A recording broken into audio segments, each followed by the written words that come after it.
In terms of Vision 2030, when His Royal Highness the Crown Prince, who is the chief architect, guided us in the government to envision it, to launch it, there were many people who doubted the vision, the ambition, how broad and deep and comprehensive it is, and whether a developing country like Saudi Arabia, who is so dependent for so many decades on a commodity business like oil, would be able to do what we are aspiring to do with Vision 2030. There were even people within the kingdom who were inspired but wondered whether we have what it takes and whether we would lose focus. And I have to say, 8 years into it, or thereabouts, we are more committed, more determined. We've increased many of our targets because we're ahead of target. Of the 1,000 initiatives, large and small, that we have put in our implementation plan, 87% have been implemented or about to be finished right now. Many of the halfway marks and KPIs have been exceeded. One, obviously the most important one, is GDP.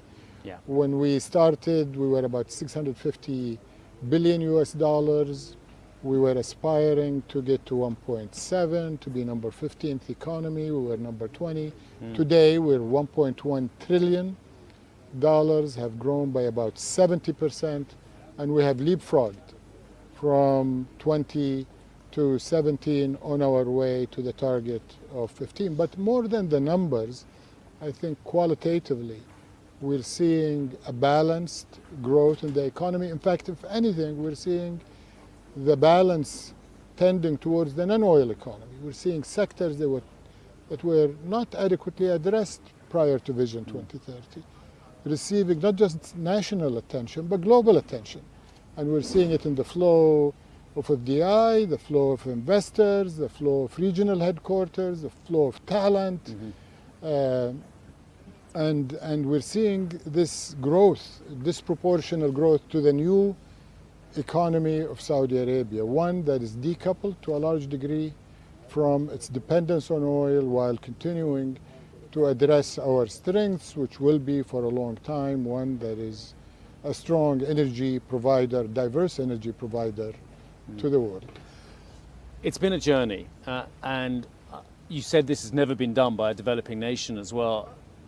The challenges must have been huge. What's been the hardest part about the learning journey? What was the biggest lesson learned along the way? Well, I think the lesson we have learned is that you need to be persistent.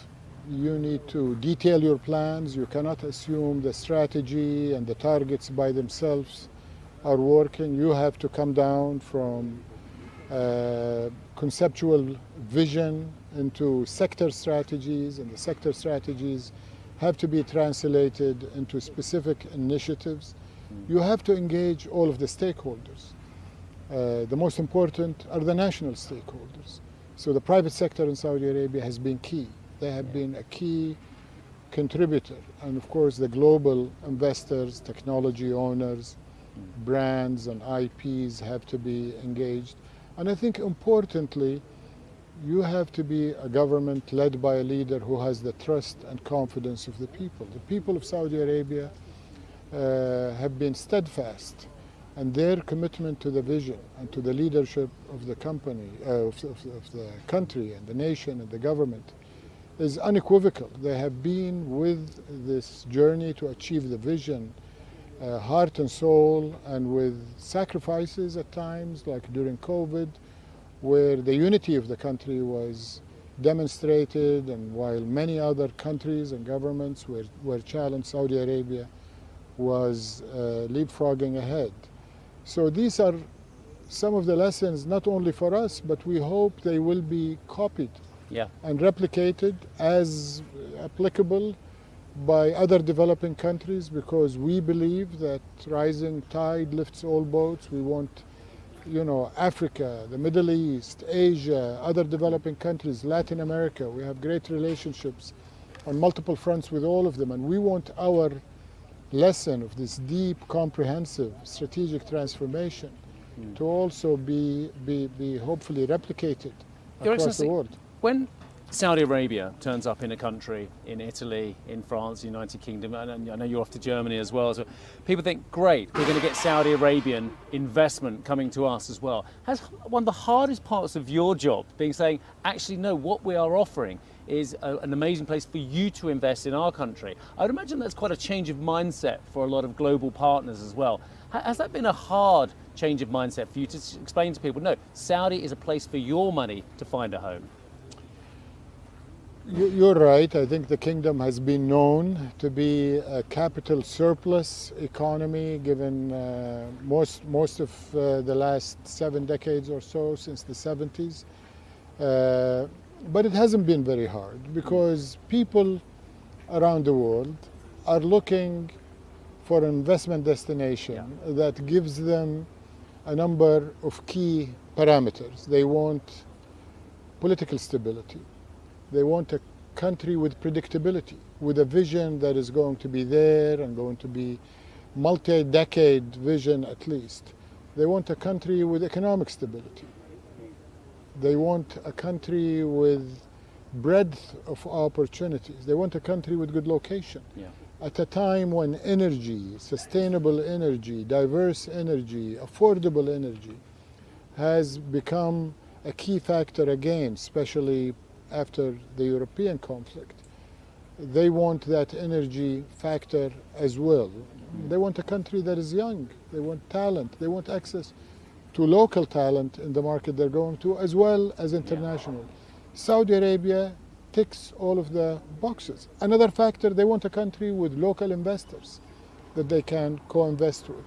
Saudi Arabia has both private sector, purely private sector, listed companies, a very strong corporate class that is listed, but also we have our sovereign wealth fund, the PIF, that everybody is seeking to invest with in the kingdom, around the world.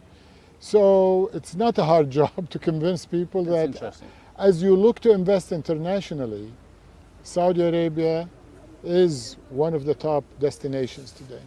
They also want security, and whilst Saudi Arabia may offer security domestically, it's undeniable to all of us, unfortunately, that there are regional issues. There are regional issues surrounding Iran's place in the world. There are regional issues, of course, with what's going on in Gaza between Hamas and Israel as well.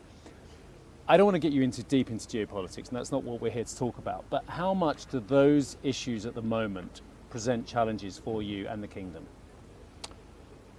Well, first of all, Saudi Arabia is very active, our leadership, our foreign policy establishment, and stabilizing the region first and foremost, but we're active in bringing peace and stability around the world. And that has been well articulated by the leadership and His Highness the Foreign Minister. And we're, as people, are keen to bring stability and peace as soon as possible. On the other hand, it's not just the Middle East, unfortunately. It's not just Gaza war, Sudan, Horn of Africa, Yemen, other parts, and Iraq are still not where we want it to be. But Europe has its serious conflict raging. There are conflicts in Asia. There are issues in Latin America.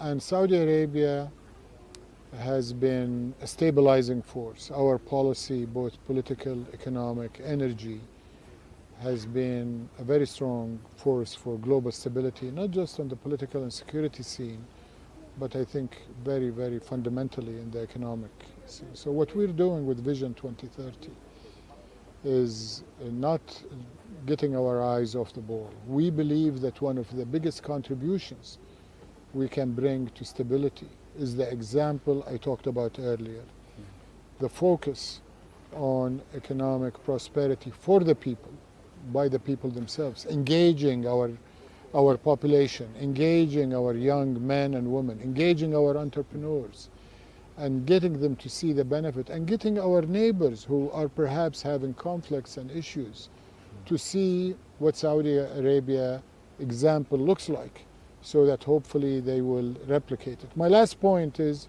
and it's unfortunate, is we've been through this before. Yeah. You know, the region has unfortunately, regrettably, been through conflicts from the 40s and the 60s and the 70s, and Iraq-Iran, Iraq-Kuwait, you name it, it's been there. And Saudi Arabia has been in the eye of the storm for, you know, all of these decades. Yeah. We've been a force for stability, but we have continued to progress our economy from a highly, significantly underdeveloped country in the middle of the last century to being a top G20 economy, not just in terms of scale and GDP, but qualitatively in innovation and technology, education, quality of human resources. And one of the other, my last political question is, this has been the biggest year of elections, I think, in history, and we've got the biggest one still to come. Well, I say biggest, the biggest in terms of people is India, but the biggest in terms of the geopolitical implications. Have you noticed any difference? And I've been speaking to many congressmen and senators here in Ambrosetti as well. Do you notice any difference in the willingness to engage with Saudi Arabia from arguably the most important, or one of the two most important nations geopolitically and economically on the planet, regardless of the US election, Democrat or Republican presidency as well? Is the engagement similar? Is the willingness to invest and engage similar? My engagements with governments, with primarily the private sector, I can tell you there is not a company, a major company in any of the major sectors that we don't engage with across the world, from the US to Asia, through Europe, where we are today. And what we notice is that the interest and the cadence of that appetite for Saudi, that desire, that bullishness on Saudi Arabia, its vision and its leadership, is on a very steep upward trajectory, no matter what party wins what elections. Interesting. Because ultimately, business people are looking for, as I mentioned, economies and jurisdictions and political systems that are stable for their corporates, that their boards will support, that their employees will be excited to go and work in. And I have to say that the echo I'm hearing in my marketing and discussion campaigns from these stakeholders, companies and partners is, we want to do more with Saudi. Interesting. One thing that we can't get away from is that there is a rising temperature of tariffs around the world, or of changing where one has one's industrial partners. Now, one can call it protectionism, one can call it reshoring, one can call it friendshoring, but I think you've got a very interesting take on actually almost a Saudi version of this as well. And may I just say, I think it's called greenshoring, sir. Correct.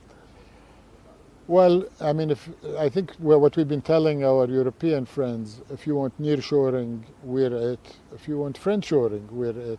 But we have something unique, which is to combine all of the above with greenshoring. And greenshoring is basically saying you need to do more of the high energy processing, manufacturing, value add in areas where the materials as well as the energy are, where you have a location, where you have a logistics, and where you have an infrastructure, both physical and digital, and you have human resources, and you have sources of capital, all in one place. And this place is Saudi Arabia. We've coined it as greenshoring, and we're welcoming companies from the East, including China. We're welcoming companies from the West, from the US to Europe, and we're saying, come to Saudi Arabia. You will access the three continents that we are the intersection of as part of Vision 2030.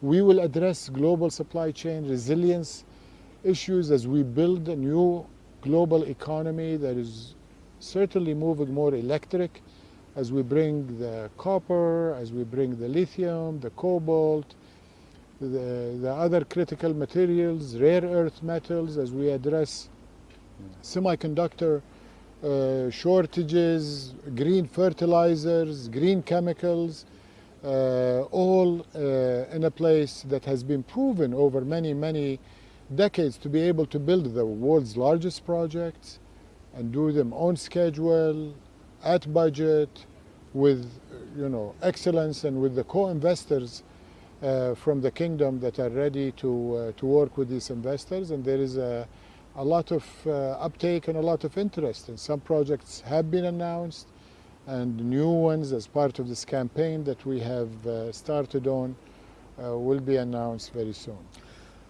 Just want to ask you about Neom and the 13 other giga infrastructure projects.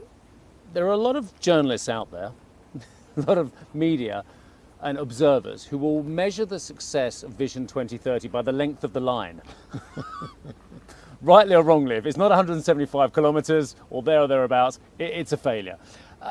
And with that in mind, Mr. Al-Jadaan, His Excellency, has made the following comment quite recently. We'll change what we need to. We'll adjust. We'll extend some projects. We'll downscale others.